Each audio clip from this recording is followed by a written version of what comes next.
Assalamualaikum warahmatullahi wabarakatuh. Perkenalkan, nama saya Asrul Fauzan, NIM 204 492. Saya ingin menjelaskan sedikit tentang teori produksi dan produsen. Apa itu yang dimaksud dengan produksi? Produksi adalah kegiatan mengubah suatu bahan baku atau sumber daya alam menjadi suatu barang yang dapat berguna, atau sumber daya manusia yang dapat menjadi suatu jasa yang dapat berguna bagi konsumen sehingga menghasilkan nilai jual dan guna jasa tersebut. Apa itu produsen? Produsen adalah orang atau suatu badan perusahaan yang berperan dalam menambah atau menciptakan nilai guna barang atau jasa sehingga dapat menghasilkan barang konsumsi untuk memenuhi kebutuhan konsumen. Teori produksi. Teori ekonomi produksi membahas tentang aktivitas produksi, fungsi produksi, dan alokasi faktor produksi. Produksi atau output adalah suatu aktivitas yang menghasilkan barang atau jasa dengan jalan memanfaatkan faktor produksi atau input. Setelah produsen melakukan analisis perilaku konsumsi, maka selanjutnya adalah melakukan aktivitas produksi.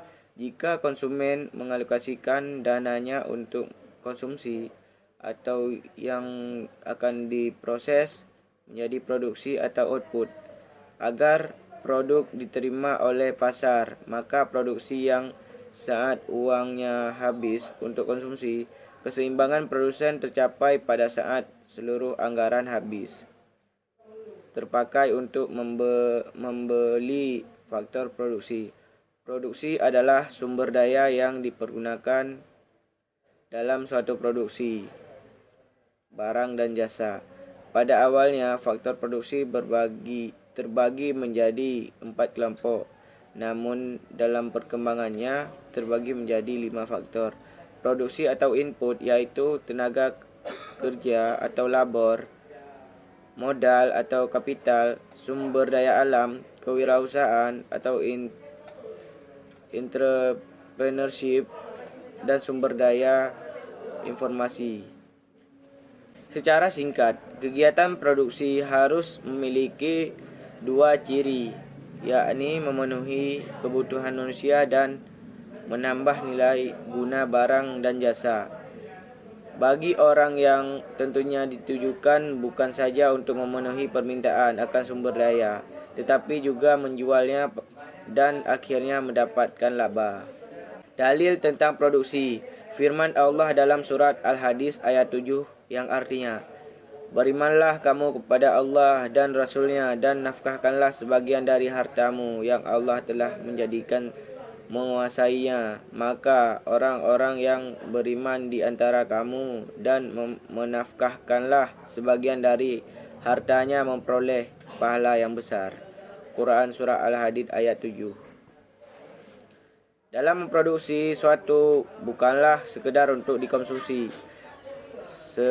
sendiri atau dijual di pasar, tetapi lebih jauh menekanlah bahwa setiap kegiatan produksi harus pula mewujudkan fungsi sosial. Dalam ekonomi Islam terdapat keyakinan adanya Allah SWT, sehingga peran dan kepemilikan dalam ekonomi dipegang oleh Allah, sehingga terwujudlah kemaslahatan individu dan masyarakat. Tujuan kegiatan produksi: yang pertama, menghasilkan barang demi kebutuhan konsumen. Yang kedua, meraih keuntungan optimal. Yang ketiga, memaksimalkan sumber daya. Yang keempat, memaksimalkan hasil produksi. Yang kelima, meminimalisir biaya produksi. Yang keenam, mencari modal tambahan.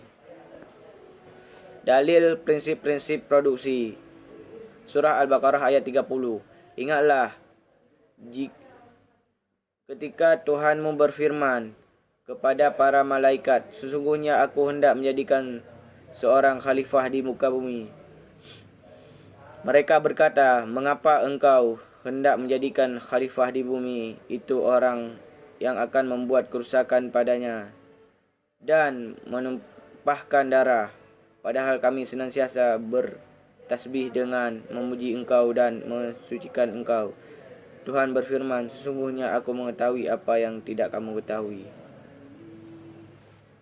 Jenis produksi yang pertama, bidang ekstraktif adalah semua usaha yang dilakukan dengan cara mengambil hasil alam secara langsung. Contohnya, pertambangan, perikanan. Yang kedua, bidang agraris adalah setiap usaha dan mengelola alam agar memperoleh hasil yang dibutuhkan. Yang ketiga, bidang industri adalah setiap usaha yang dilakukan dengan cara mengelola bahan mentah sampai menjadi barang jadi. Contoh industri tekstil, industri makanan.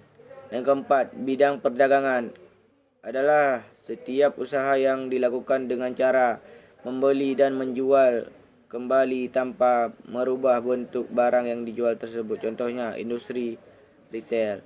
Yang kelima, bidang jasa adalah setiap usaha yang dilakukan dengan cara memberikan jasa pelayanan kepada masyarakat. Contohnya asuransi, perbankan, pengangkutan.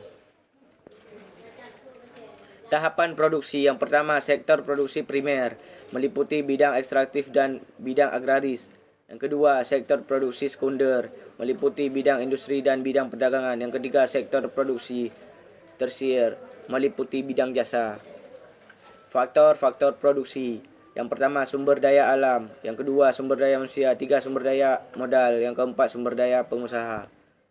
Dalil sumber daya alam, yang artinya Dialah Allah yang menjadikan segala yang ada di bumi untuk kamu, dan Dialah menciptakan langit lalu dijadikannya 7 langit, dan Dia Maha mengetahui segala sesuatu. Surah Al-Baqarah ayat 29. Ayat di atas menjelaskan bahawa Allah bukan hanya menghidupkan makhluk di dunia, tetapi juga menyiapkan sarana kehidupan di dunia dan kelangsungan dan kenyamanan yang terhampar luas, dan itu adalah bukti kemahakuasaannya. Yang kuasa melakukannya itu pasti kuasa untuk menghidupkannya yang mati. Itu semua diciptakan dalam keadaan sempurna dan amat teliti, dan itu semua mudah baginya karena Dia Maha mengetahui segala sesuatu. Dalil sumber daya manusia, yang artinya dan kepada kaum Samud kami utus saudara mereka Saleh. Dia berkata, wahai kaumku, sembahlah Allah, tidak ada Tuhan bagimu selain Dia. Dia telah menciptakan dari bumi atau tanah dan mewujudkan pemakmurnya. Karena itu mohonlah ampunan kepadanya, kemudian bertaubatlah kepadanya. Sesungguhnya Tuhanku sangat dekat rahmatnya dan memperkenankan doa hambanya. Surat Hud ayat 61. Dalam ayat di atas, kata kunci dari faktor produksi sumber daya manusia terdapat kata wastamarakum, yang berarti kamu kemakmurannya. Di sini manusia sebagai khalifah di muka bumi, diharapkan oleh Allah untuk menjadi pemakmur bumi dalam pemanfaatan tanah dan alam. Kata pemakmur mengindikasikan manusia menjadi alam ini makmur dan tidak menjadi perusak atau pengeksploitasi alam secara tidak bertanggungjawab. Dengan akal yang telah Allah berikan, maka manusia dapat mengelola bumi ini dengan baik. Dalil sumber daya modal, yang artinya dijadikanlah indah pada pandangan kecintaan kepada apa-apa yang diingini, yaitu wanita-wanita, anak-anak, harta yang banyak dari jenis emas, perak, kuda pilihan, binatang-binatang ternak dan sawah ladang. Itulah kesenangan hidup di dunia dan di sisi Allah, tempat kembali yang baik atau syurga. Quran Surah Ali Imran ayat 14. Ayat di atas tampak jelas bahawa Allah telah memberikan rasa kecintaan kepada apa yang kita inginkan, yaitu wanita, anak-anak dan harta. Harta merupakan modal untuk dapat melakukan produksi sehingga manusia dapat memenuhi kehidupan di dunia. Namun Allah Memperingat konsep bahagia apapun manusia, ingatlah bahawa semua itu punya Allah dan pada akhirnya manusia akan kembali kepada Allah. Teori perilaku produsen. Perbedaan jangka waktu itu terletak pada seberapa perubahan faktor produksi yang dilakukan. Untuk jangka pendek misalnya, satu faktor produksi diberlakukan tetap, sedangkan faktor produksi lainnya menjadi variabel. Dapat merubah faktor produksi yang tetap biasanya berupa modal. Sebagai contoh, suatu perusahaan dalam jangka pendek lebih memutuskan untuk merekrut karyawan baru daripada berinvestasi mendirikan pabrik baru. Sementara itu, untuk jangka panjang, seluruh faktor produksi dapat merubah. Dengan kata lain, seluruhnya faktor produksi menjadi variabel. Misalnya, perusahaan bermaksud membuka cabang-cabang baru sehingga harus serentak membeli lahan, membangun gedung, merekrut karyawan baru, dan membeli inventaris yang dibutuhkan dalam produksi. Yang pertama, apa barang yang akan kamu produksi? Yang kedua, bagaimana cara yang kamu efisiensi untuk memproduksi barang itu? Yang ketiga, siapa yang akan terlibat dalam proses produksi nantinya? Yang keempat, untuk siapakah barang tersebut diproduksi? Kesimpulan, produsen adalah orang atau suatu badan perusahaan yang berperan dalam menambah atau menciptakan nilai guna barang atau jasa sehingga dapat menghasilkan barang konsumsi memenuhi kebutuhan konsumen. Sedangkan produksi adalah kegiatan mengubah suatu bahan baku atau sumber daya alam menjadi suatu barang yang dapat berguna bagi konsumen.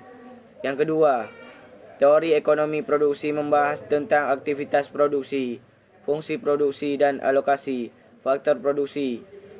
Produksi atau output adalah suatu aktivitas yang menghasilkan barang atau jasa dengan jalan memanfaatkan faktor produksi atau input.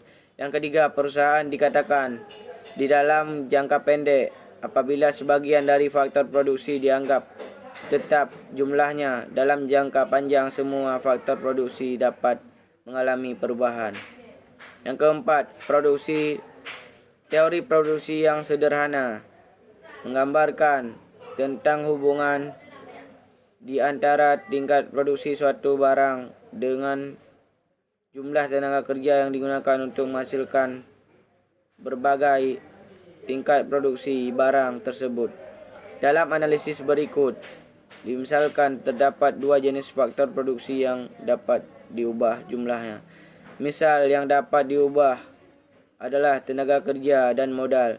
Misalkan bahwa suatu faktor produksi yang dapat diubah ini dapat mempertukarkan penggunanya. Demikianlah yang dapat saya sampaikan. Apabila ada kekurangan saya mohon maaf. Wabillahi taufiq wa hidayah. Wassalamualaikum warahmatullahi wabarakatuh.